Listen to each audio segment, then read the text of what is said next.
The run from Mareeba in far north Queensland to the isolated mining community of Weipa is the northernmost track road trains can travel in Australia. In the wet season, this track is impassable. In the dry season, it's a long, dusty, bone-jarring corrugated track, 800 odd kilometres or so.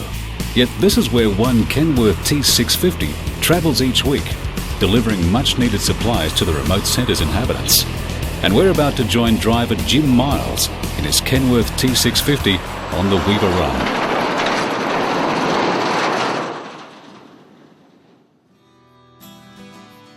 It's a little before 4 a.m. in Bowyer Transport's Mareeba depot one Saturday morning.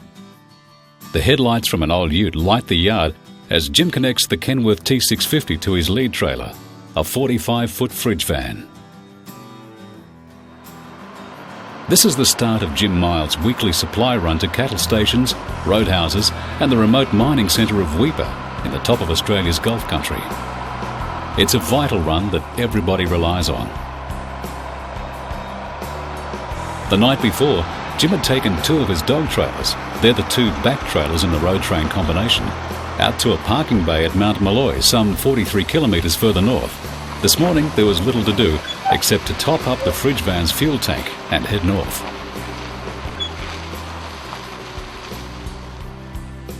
Luckily, the fuel depot is only around the corner and on the way out. Jim had heard a report of an accident over the UHF radio. There's a dingle up the road there. It didn't take long for Jim to top up the fridge van's fuel tank and added a few litres to the Kenworth T650's tanks as well. His fuel card allows him to activate the pumps 24 hours a day, and after filling the truck, he swipes the card and the machine gives him a receipt.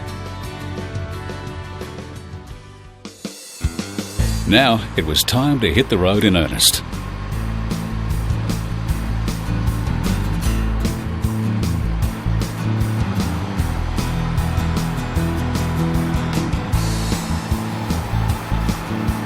Jim told us that the road is bitumen as far north as Lakeland, 186 kilometres away. After that, it's all dirt. The track has some of the roughest, most corrugated stretches of dirt in the country, and it's cruel on both man and machine. Even so, in recent times, Queensland main roads have been adding small sections of bitumen which provide small and welcomed relief from the bone-jarring dirt. 50 or so minutes later, Jim switched on the mirror-mounted loading lamps and reversed the fridge van and dolly back onto the waiting trailers. Jim stopped a little short of the dog trailer, climbed from the cabin before grabbing a grease cartridge and torch from the bunk's locker. He then liberally coated the trailer's skid plate and dolly's turntable with the contents of the grease cartridge. To give you an idea how rough and dusty this track is, we took a photo of that same dolly in Weipa the next afternoon, and you'd swear that the turntable hadn't seen a drop of grease in years. There were a couple of load binders to tighten on the middle trailer, and the customary wander around the trailers, tapping tyres, and thankfully they were all still up.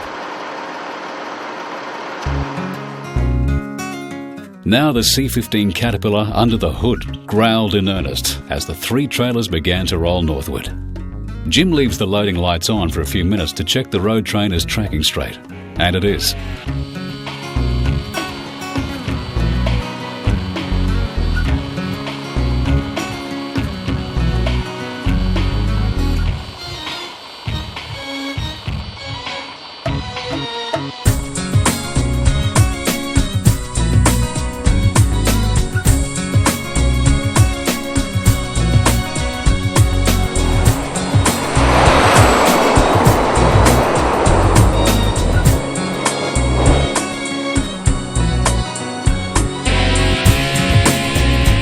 The morning sunrise was simply spectacular.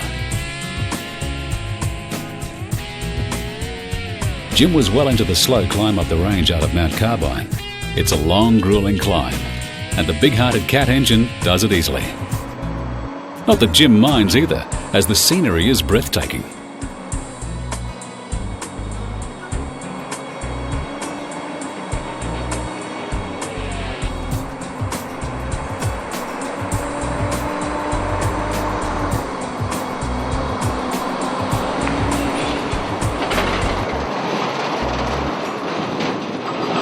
And sure enough, around the corner is the bingle Jim heard about earlier on the UHF radio. The cause? Colliding with wandering livestock at night. This is one of the hazards facing all road users in these areas where the roads are unfenced and dark cattle are extremely hard to see at night.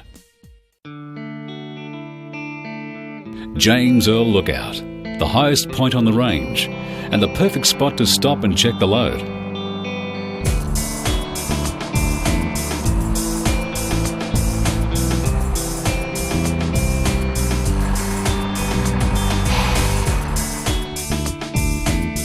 There was a load binder to tighten, then a quick wash.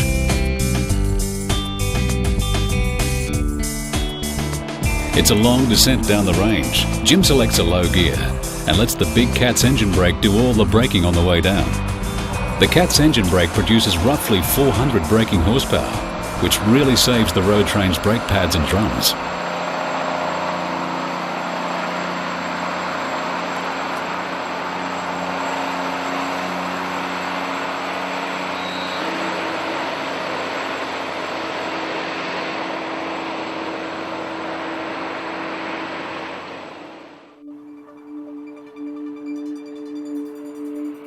On the northern side of Lakeland, the purring of the cat under the hood was smothered as the tyres hit the dirt track.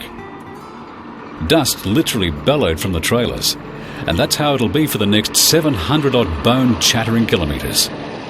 Now we're into the long, dry, dusty run in earnest.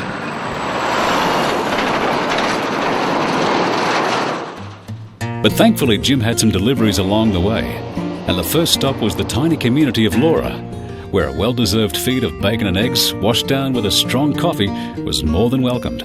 That coffee was all right, and Jim reckoned there'd be time for one more before it was time to get back to work and on the track, or to make some dust, as Jim so eloquently refers to it. Not far up the track, there's a narrow bridge at the end of a sweeping bend. Jim takes the corner wide to ensure his trailers will track straight onto the narrow bridge. He keeps the momentum up so the road train will climb out of the creek bed without losing traction.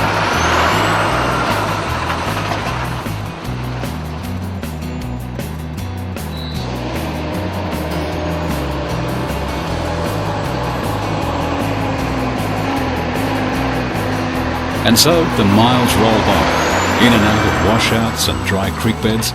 All the while, Jim is constantly glancing in his mirrors, checking the trailers.